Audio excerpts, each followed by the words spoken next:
Amigas!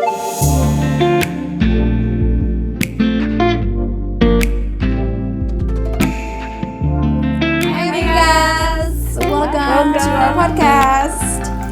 All right, getting into our second one now. Today we'll be discussing pages. So, yes, today we left off page 57 last podcast. That was in chapter 4. So, something we might do is kind of just round it to the next chapter so that way we can it'll be easier to remember and everybody knows, okay, this is the chapter I stopped. Mm-hmm. So, because I do I always Audible. go either a little bit before or a little bit after, but where I'm still caught up. Yeah, so this will be pages 57 through 141. So technically page 4 through chapter 11. Mm-hmm. So because last time we left off page 57 and that was in the middle of chapter 4. And I feel like we left off that little good ending where her dad gets screwed with Finding out about the lawyer. Yes, and I'm like, oh, what a horrible ending to that chapter. He took off. Yes, Empty total fraud. office. Yeah, and it just plays again on what we talked about in our last podcast, which was the fact that, when you are undocumented, you don't know your rights, and a lot of times people screw you over. Mm-hmm. Yes. And there's no justice, right? Like, who gets justice for these people? They lost how much money? Yeah, cops, nobody will look into it. It's just like they're gone and that's it. No, and she talks about how he was always on time with his payment and so important, it's just, and she saw her dad being crushed, and as a girl, you never want to see your dad go through that, she saw him so deflated, just puzzled, where she was like, wow, it sucks. To see your dad where you always see him as a strong man, the head of the household, and just see him deflated where he can't do anything, not even for himself. Yeah, I agree. So that was the ending of chapter 4. And then we went on to chapter 5. And chapter 5 I liked because something positive, right? She is looking into her new school and she gets into the art school, which was nice because I'm like, to hear her say she's excited to go to school and yo no me acuerdo that I was so excited to... Or getting the choice of picking. That too, yeah. You go with whatever is your nearest school. Yeah. Yeah, I totally related just because I remember, I lived in a school district where it wasn't that great, and I always knew I was like, I have to go to college, I have to do this, I have to do that, and I was like, I can't go to these schools, and so I remember going to private school, and sophomore year, sure enough, the summer I get pregnant, and my mom was just like, I'm not paying for this anymore, and everyone was like, well, there's a high school across the street from you. And I'm like, I'm not going there. They have a pregnant girl program. They're going to have me sleep. And I was just like, I can't. I cannot be in that situation. And sure enough, I found a fundamental or charter school, as some places will call it. And I applied and didn't tell them I was pregnant. And I got in and I was like, oh, thank God. I can't do this. I have this future to work on. And I don't want to be around people that weren't on the same. Did they ever find out? Yeah, well, obviously. Towards the end? Yeah, because at the end I had to pick classes, and I was like, I can't do those classes. I'm going to take a couple months off because I'm pregnant. No. Oh, wow. No, I did really well. I was pregnant and everything, and I still got good grades, and I still graduated on time with a good GPA. Wow. But see, good for you. You were aware that you wanted something better for yourself, and you did your research. You had to do what you had to do. Me, it's like... Pues la que está más cerquita, because we have to walk home. Why would I? Yeah, parents are working. That's where your sister's going. That's where your brother's and your sister graduated from. So you're just gonna keep it going. Yeah, pretty much. I got pregnant my senior year, and they had the pregnant girls program, and it's almost like a little continuation school on the side. But I still was able to take some classes in the high school, but they don't let you take too many. And then I had to also, I was trying to keep it a secret so I didn't have to move to that side. Yeah, it's so horrible. But then my counselor's like, you need to take ceramics, you need to take this. And then friends were freaking me out. They're like, dude, there's chemicals and you shouldn't be around that. And I was like, okay, fine. I was like, okay, counselor, I can't take those. I'm pregnant. So luckily I still took I think computer and some other one to still be part of the high school. But most of my day was in that called Genesis, the girls that were pregnant and stuff. But I graduated. That was the point. Yeah, so that was chapter 5. So that's good about the... So I want to read this part because I think this speaks to what our goals have been, right, this whole time. The plan, the quote. Oh, yeah, those are so good. Chapter 5. I love those. Page 63. I actually posted that. Yes, it's so beautiful, right? I love good. to see a young girl go out and grab the world by the lapels. Life's a bitch. You've got to go and kick ass. And it's so funny because I say that so often to my girls. Like, I'm just like, girl, life's a bitch. Fuck it up. Like, keep Stop going. complaining and just do it. Yeah. And let's keep going. And it's just so, I mean, that's what we're all about, right? Empowering women and, you know. All right. Yes. So then chapter 6, I think that is So now she's got accepted into in her Boston school. Arts. Yes. That is really cool. So she's talking about how she loves it, and And she went alone, right? No friends? this I think después somebody joined. Yeah, her friend Sarah. Or, Yeah. Empezó sola. Empezó sola, yeah. Later on in another chapter, she talks about how one of her friends joined. But another thing that happened was her brother, he got deported. Eric, yeah, how sad. He got jumped. And Also, I mean, just like an everyday thing, going to work and minding his own business. And I think a couple guys jumped him or something. yeah. and the injustice because he was attacked and then they put it on him. Right? And he's an immigrant, so They he's didn't care. he's it's easier to make him the criminal than it is actually the people that jumped him. And they something said that he was that stalking or something like that. yeah, they told him that was easier to say that he was stalking, which something that I was like stunned by was that it's different when you're an immigrant, misdemeanors. So I guess stalking for an immigrant is a misdemeanor. No. It's It's the a other way around. misdemeanor for a citizen, but because he was an immigrant, it became a felony. Oh yeah. See, I was like, ¿qué? I'm like, that's crazy. Like we're already treated like we're real criminals, so it's different for us. Yeah, and it's You know what I and it mean? was like he was the victim, and again, right, another lawyer that was messed up, and again, you're in a impoverished situation, you're an immigrant, no one cares that the lawyer screwed you over, and he, And then Gloria, his girlfriend, they were married, but because she was considering divorce, the citizenship was placed on hold, the application. Yeah. Like, oh my God, so close. And it's interesting because he would be like one of these, he would be considered like one of our dreamers, right? He got brought to this country at like the age of 5. And then they send him back without his parents. Yeah. He doesn't know anyone. And it's like, it's a country he doesn't even know. Yeah. So people don't realize, like, if you get here that young, like, this is your country. Right.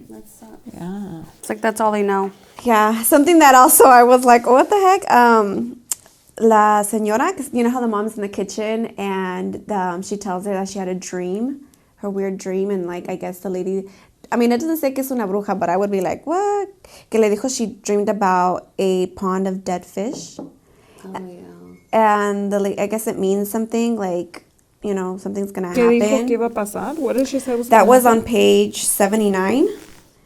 So she's talking with her friend's mom in the kitchen, and she's telling her that she had the strangest dream last night, and that she says it was a pond of dead fish. And it's funny because, like, she does mention, right, that the lady does, like, limpiezas and stuff. Yeah, she does like supernatural things. Yeah, and it's so funny because in all of our Hispanic cultures, right, we all have something. Yeah.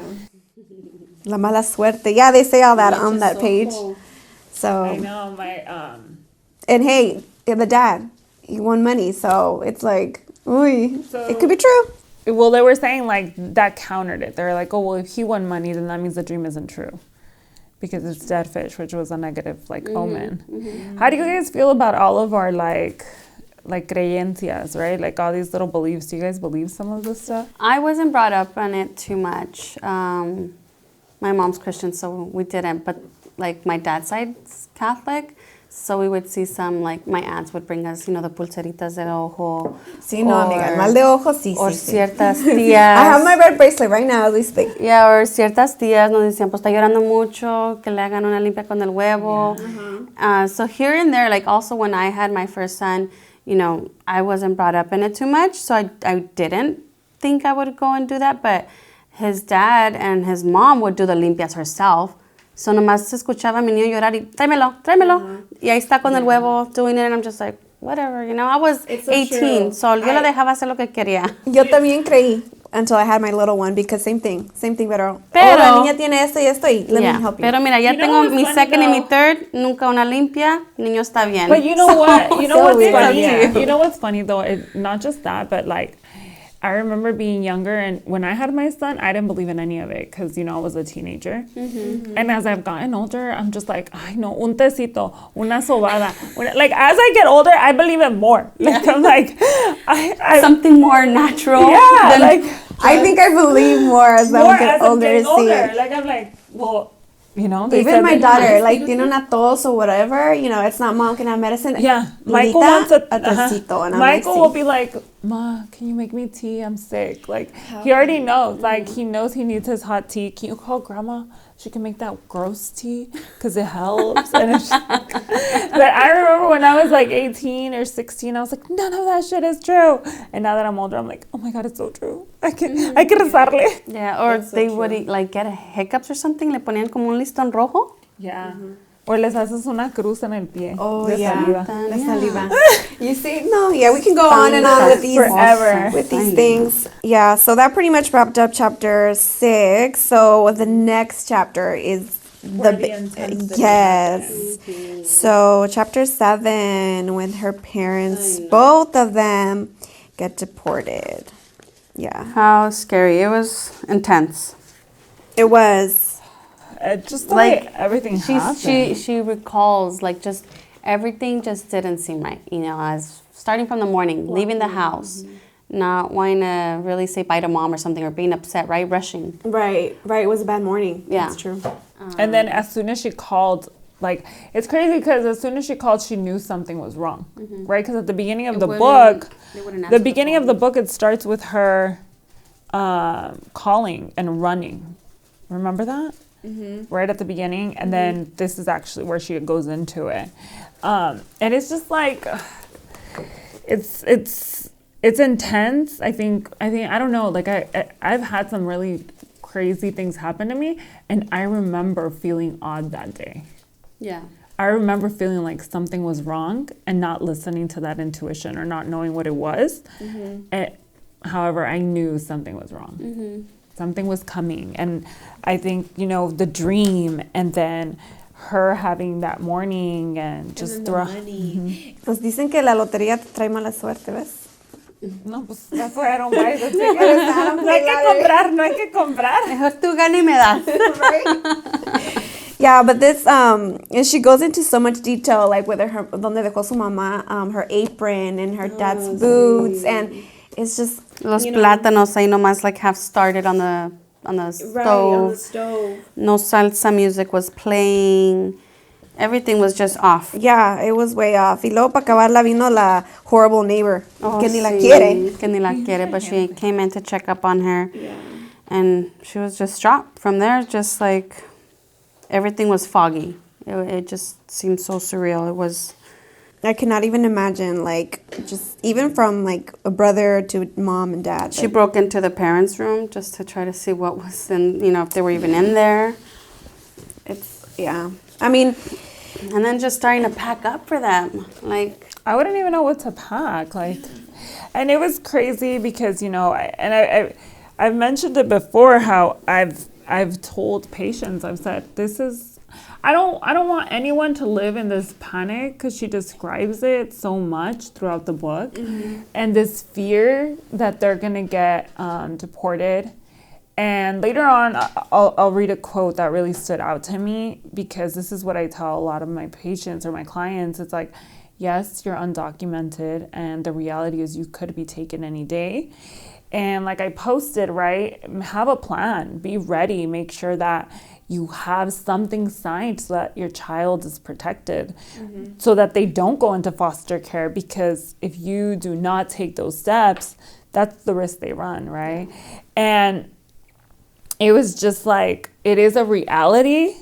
However, I hope people do take the time to read something like this, and I'll get to it later on how don't live in that fear. Enjoy the moment you have. However, have a plan. and I think she did enjoy it for a minute, because she did say, I forgot that she did know that this could happen. They told her so many times. Yeah, she did say that. And I mean, like with her dad, like I think, like I'm sorry, you know, I just was like, what? When the dad they said, don't cry, you know, like, and it's like, how do you tell her not to feel what she's feeling? Like, let her, you know, she wants to cry. That is Like the she has to emotions process she's her feeling. emotions. Yeah. And he just was not like, I think he didn't respond how I thought he would as a father. Like, you know, I know he said, I'm sorry. And but this is the thing. Like, I think in our culture, right, there's kind of this belief system of walk it off, like keep going, don't stop. Like, you know, what's the point of crying? It's not going to fix anything. And it's not until when she gets to her friend's house, right? Yeah, so her friend Gabby and her mom Amelia took her in. Yeah. Wait, do you guys remember the neighbors trying to snatch their stuff? Oh yeah, that was intense. Oh my How God. they that went just in there and pissed me tried to off. take all their stuff and That's crazy. then think about Their it. community. She talks about early in the book Que how iban a they're los so parties y yeah. todo. Oh my God. Oh my god. Yeah. But it's really like this this odd reality, right? Like shit happened, keep going, and that's how the neighbors saw it. Like, well, what are you gonna do with this food? Right. You know, like it's a reality. Feel. And then Pobrecita, though. I mean, she says in the book like he asked me too because she's the middle person between her mom and her dad, right? Because they can't communicate. Y le pregunta, how's your mom doing? And she's like, I could barely. Yeah, I'm not paying attention. Like I'm trying to deal with my own emotions, and you want me to like interpret my mom's and come back and forth. yeah, but it was nice how on page 89, when she's finally at Gabby's, she's at Gabby's and she's sleeping. She's laying down and Gabby's asleep, and she starts crying and she hears her, and instead of telling her stop crying, she like tells her, you know, what you're going through is really scary. Yeah. And she says she hadn't uttered the shallow resonance that she'd given me permission right before sleep to be the frightened little girl that I was. And that's the thing, no one was giving her permission to be that little To be girl. that, porque te digo, her dad and her mom were like, be strong, you know, don't cry, and Esto like va a you said, pasar, ya sabíamos. right, walk it off, you know. Esperábamos. But it's like, man, like let her deal with her emotions. Like she's And at right her the next age. day, put like a whole. No, and go to school Yeah, and just keep go going. mask. I mean, they noticed at hiding school it. some of her teachers. I mean, I almost felt like, you know, Amelia, it's not her business or anything, but still as a mother, you would be like, take tomorrow off. Like, you need time. Like, almost, you know, want to mother her. Like, I'm so sorry you're going through this, and just don't go tomorrow. You're going to be facing a lot of stuff that you just can't be yourself. And that's the thing, a lot of parents don't know that. You know, they think if you keep working, if you keep moving, if you keep doing something, you know, you'll forget. ¿Para qué te quieres quedar en la casa and just think about it, you know? Like, you're going to drown in it more. Yeah. And, okay, so it was on page 93, where she was like, I now wished we set aside the anxiety, refused to let invade our every interaction, and fully enjoyed one another's presence. Instead, we'd allowed ourselves to be robbed twice. We'd trudged through our days with our stomachs in a knot, our lives on hold, our hearts in our throats, and yet our worry hadn't changed the outcome. So that's a big thing when you have like this reoccurring feeling of sorrow. Like when someone says like, well, you know, what if tomorrow like my life falls apart? And it's like, yeah, but you're worried today. Like, why are you going to go through this horrible event twice? Right. Yeah. Right? Like live in the present. Like, yes, You're only continuing to hurt yourself. Yeah. To relive it. You're going through it multiple times. You haven't even experienced it, right? Because living in that constant fear, and that's what I tell people, like, have a plan, make sure everything's set, right? However, don't think about it every day, I'm going to get taken. And so you bringing this up brings to a good point because, you know, even her going to see her parents in where they're detained, like seeing people, like the way I would have expected her to be like wanting to go see them and all about it, you know, because it's your loved ones. But sometimes, you know, you can't really go see them in a situation like that. Like it's something too much to handle. Like I remember when I was young, like going to visit at that time, the love of my life, you know, my boyfriend, and he was detained, and it was just like dreading, because it hurts to see somebody in a place like that, and you can't move on with your life when you keep going back to that, Right. and keep visiting. That And she kept person. trying, right, to move on. And, Well, that's when it starts that she just stops wanting to call them or receive their calls. and that's probably more on Yeah, and isn't Chapter that 9? sad? Yeah, so Is this also when the mom le dice about, probably somebody having a... No, that was chapter 9. Oh, okay. Yeah, so chapter 7 was pretty much they got taken away, and how, the transition is, And chapter 8 is all of that too. yeah, living with them and going through all that, her feelings, being more independent. So then in chapter 9, she talks a little bit more about her experience having a new family. And then, of course, all these quotes, I love them. If you go anywhere, even paradise, you'll miss your home. It reminds me of when Hispanics will say, like, oh, Mexico this, Mexico that, or they send all their money to Mexico, and then I say Mexico because that's where I'm from. And people will say, well, if your country's so great, why don't you go back? Right? Mm-hmm. And it's like this misunderstanding that it doesn't matter where you are, your home is still always going to feel like something you miss, right? Mm-hmm. So it says you can be in paradise and still miss your home. Yeah, I always miss my bed wherever I go. Yeah. Yeah, it's like vacation, but you're like, okay, I'm ready to go back. Yeah. And that, and she talks about on this section how she misses home even though she loves this family. Yeah. Yeah. So sad. And then I think, the transition that she has to do and how she lives in constant fear that she'll do something wrong. Oh, yeah. She keeps that house clean. She knows how Amelia keeps her house, that she just, lo lava el traste, lo seca y lo guarda. So Yeah, it's like I don't want her to say anything, Yeah, she's scared. And she just wants to be, not even noticeable in that house. Mm-hmm. Mm-hmm. Like, no es un estorbo. Exactly. Perfect word. Yeah. Let's see. So in this chapter 9. And she does go visit the mom. Mm-hmm. Mm-hmm. She goes to visit the mom, and I mean, it's all, bringing it back to life again. Yeah. reliving it And then, again. Yeah. so when she finally has to say goodbye to them and they get deported, that is in this chapter, in chapter 9. Y aquí es donde la mamá también la medio asusta, telling her that about The fact that someone probably ratted them out. right. And now then she's just like, be careful. Somebody's keeping an eye probably. So then when we get to page 112, she goes, so she goes for the first time to Colombia. Yes. Oh my God. That brought me back to the times I would go to Mexico being a kid. Yeah, it was so much fun. I loved it. There's such a freedom in our countries. I remember the same thing, being here and I had to ask for permission to go to the store on the corner. Yeah. And then going to Mexico and people forget you even exist. You're just running around everywhere. Yeah, but it's we love going to Mexico de vacaciones, not for to live we would not. And Y todos se quieren sacar. and then she gets that extra new shock that her parents are separated. Oh, yes. Yeah, that's true. Well, this was after a couple of times of going to Mexico, no? No, The first time. Not the first time. Right before she was gonna go see them, Mm-hmm. they call her. Dad calls her and tells her, Oh, yes. We're Yeah. no longer together. "We're no longer together." Mhm. So that was page. So she was living with a sister or a brother, and then he was living with a sister or something Yeah. like that. And after all that, no, hombre. I mean, that's hard. Yeah. They both And that's the thing. they were There both was blaming so each other. much. It was so much pain that it destroyed her family Yeah. completely. Yeah. Right? And so everyone ended up basically alone.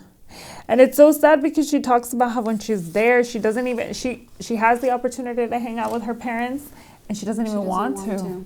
And it's because, mom makes these little comments well, I miss your dad. I love him. Yeah, and it it's makes it harder for her. You're talking to your child. And It's almost like she was just waiting for her to get there just to Vent. vent. And it's that's not the person you should be venting to. No. So it was Your pretty child sad. can't handle that. Try to be a mom. You haven't been there. I guess she forgot to be a mom at some point. She hasn't been in the picture for so long. Yeah, the And mom then, dwells so much on the negative stuff. Yeah. And then she talks about how she's seeing all these children in poverty and how there's so many kids that don't have parents there and that were left behind. And it's sad because she hits the realization that could have been her. That could have been her life. If she would have gone back to live there. Yeah. And so people don't realize, like, if someone left their country of origin, they didn't do it just for the hell of it, They did it because their country was not an option anymore, right? So we move on to her going back to school, and now she's 16, and she starts working more on becoming independent. Right? She starts looking into colleges, and she starts getting kind of just stuck on wanting to go to an all-girls college. Yeah, and at this point, she kind of gives like a summary of how she raised herself. She started working, saving money. She knew how to budget herself. Like, what 16, 17, 18-year-old knows how to do that? It's like she had to grow up fast, Yeah. Even though she had adults taking care of her, it really wasn't. She didn't want to depend on that. Yeah. Yeah, so then she finally goes to college. I like how they have the pictures. I had someone tell me, someone was like, I like this book because there's pictures. Yeah, I like pictures. Yeah. Michelle Obama's had pictures too. Yeah, that was true. nice. So You get to I like picture that. really how it was, her working and graduating. But I was a little bit confused, and maybe one of you understood it, that, when she was her last year before graduating, she had her duet and all that, and she did really great at the concert. And right after that she did so good, and Amelia and the ladies, the moms were there, and everybody cheered her on. She felt like she chose the wrong college. And she thought it was too late, which it really wasn't. So she didn't think she was good enough, that she wanted to go to an all-women's. Yeah, let me and see. After the concert, I made a note of that. So 123. And you know what? It did remind me of Michelle Obama. Yeah? So in the Michelle Obama book, throughout the book, she keeps asking herself as a black woman, as a black girl, am I good enough? Am I good enough? Am I good enough, right? And so here she says on 123, I didn't want to be too showy. Staying in the background as a member of the chorus was safe. And then she says, I buried beneath all my activities was a broken heart, and I became classic avoider. So she even avoided that. She talks about how if I pursued a career in the arts, how the hell would I pay the bills? Could I fully support myself after I left Evas? Once I was 18 on my own, at the time that survival instinct was strong. So she felt like she wasn't going to make it, right? And so she wanted to play it safe, because she didn't feel she was good enough. She even talks about how some girls in her school could sing like Whitney Houston. And she was like, instead of embracing my own sound, I was just so scared. And it happens all the time, right? We compare. Oh, I see. We compare ourselves to other Always people, do. and then it holds us back from really being our full selves, right? Yeah, 'cause she had her doubts, her insecurities. So she gets to go to college. she goes to Regis. That is exciting, because she even starts with the dorm, life. Yeah, and she They go and finally drop gets her to off. travel. And it's kind of sad because we do see how as she's traveling and she's doing all this, she really rejects the idea of her story. She doesn't embrace it. She doesn't accept who she is, and she hides. She talks about how she makes up different identities for herself, and when people ask her, where are your parents? Oh yeah, she says different She stories says on they're what happened dead, to them. or they retired, and it's because, and this is, I think, my last thought is how immigrant communities, they carry this shame, right? And I always tell everyone, there's a difference between guilt and there's a difference between shame. Right. Guilt is, I feel bad for something that I did, right? And she didn't do anything. Shame is, I am something bad because of what happened, right? And she didn't decide to immigrate from another country. She didn't decide to do any of that. Yet she carried the shame. Yeah. With all this society telling us that if you are an immigrant, you are bad. It's just, you become shame, and she had to create an alternative sense of She self. hides it, and yeah, she lies about it. She's, she's kind of embarrassed at that point to be an immigrant. Yeah. But then after she's trying to just change it up a little bit on her school and wanting to go more like political, right? So it's just she chose that major because she wanted something that would make her money, because she knew arts wasn't. And so, I think that really screwed with her head too, because when you're looking at the politics and the government, and your family is considered an outsider and not part of that government, not part of those politics. Yeah. She talks about how angry she is that her story isn't part of the story of this country, Yeah, So that's hard. I think that's where we left off. So let's stay tuned for the next podcast. It's going to continue to get better. Yeah, it's getting better. She's on her own and becoming herself now, and just finding out where she's going to go from there. Yeah, I want to see if, she helps, if she does something about it to help her parents. Yeah. And that's kind of where we left off. back. That's the end, where she starts saying, I started to think, what if I can do something for them? What if I can make a difference? Right? So hopefully So much on her everyone is caught up with their reading. And, we'll keep trying to make this more often, just so that all of our readers are, really being able to listen to the discussion. Yeah, and we're trying to put together our cafecito, noche de cafecito, so we can discuss this more. As we get closer, I think there's going to be even more to discuss that night. So hopefully more people can join us for cafecito de noche. Yeah, and thank you again to everybody that's been reading along with us. It's been starting new. I think we got a lot of new amigas that That's are awesome. starting. We did. And hopefully, like one mom posted, for us busy moms, we're all moms. So we hope the podcast helps, right? To kind of get a little bit of a recap on the reading. And we have so many readers from everywhere, out of state, out of the country, everywhere. Yeah, That is awesome. So true. And from every city here in California, from LA to Inland Empire, San Bernardino, Yeah, Orange everybody's County. welcome. And I don't know if we made that clear. Everyone's welcome. Yeah, we have a reader from Alaska. Yes, we do. Angelica. Angelica, we Yeah, love her. shout out to her. That's So just been our our supporter. brunches seem to meet wherever we have most people. Yeah. But our Oh, if Cafecito we de are- Noche is yeah. going to be out here in Orange County.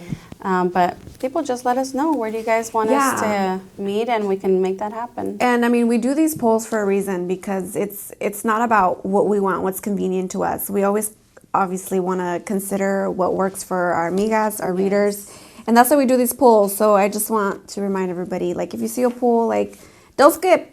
Let us know. Let us know. Yes. Because it's Give us some important to us. feedback. What do you guys think? What do you guys want? And join in on the fun. Yeah. Yes. So, All right. So thank you. Stay tuned for the next podcast. Bye, amigas. Bye, amigas.